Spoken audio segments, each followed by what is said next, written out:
Here's how to convert MKV to M4A audio. So if you have MKV video and you want to pull the audio from that and save it as M4A, all you have to do is use this drag and drop file converter called ConvertSave. So I actually created this file converter. You can drag as many files in as you want, and then you can go to select output and you can go select M4A and then hit convert, and it saves right next to where that file came from. And like I said, I worked on this with my brother. He's a software developer, and we made this offline file converter for desktop on Windows and Mac. Drag and drop images, video, audio, and convert them, and also do a lot of different other customizations like resizing, changing frame rate, and all that. I'll show you some of those features in a second.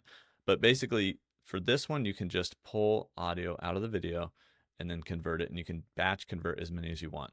I was pretty sick of going to random websites to do all these different conversions, so we created ConvertSave.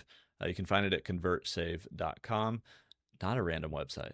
And you can also just click the link in the description or top comment down below. I also wanted to add these features here. These are these advanced options, and you can basically create your own custom commands. So right here, it shows the commands that we're sending to the tool that's being used for this conversion, this very specific conversion, MKV to M4A. And you can also create custom commands down here, but you can build those options out with the options builder. And so you can see in here, there's a bunch of different options you can toggle on or off. You can give them parameters and values, and it builds out the custom commands for you, the code that it sends to the conversion tool. And then you can even save that as a default option. So if you wanted a different default option for every one of these particular conversions, then you can save that, and you can actually just drag, drop, convert, and save really quickly. And that was the biggest thing for me, is I wanted more efficiency.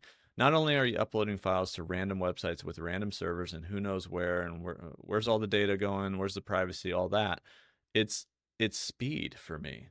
That's slow. It's slow to upload something in your browser, even if you're batch uploading files. I mean, it's slow. And the conversions happen, and then you have to specifically download them. They go to your downloads folder. Then you have to go put them where they go. I hate that process. This, you could go drag it from whatever file it is, convert, save, boom, it's right back there, right next to it.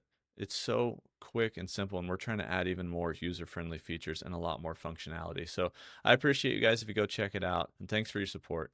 I'll see you in the next one.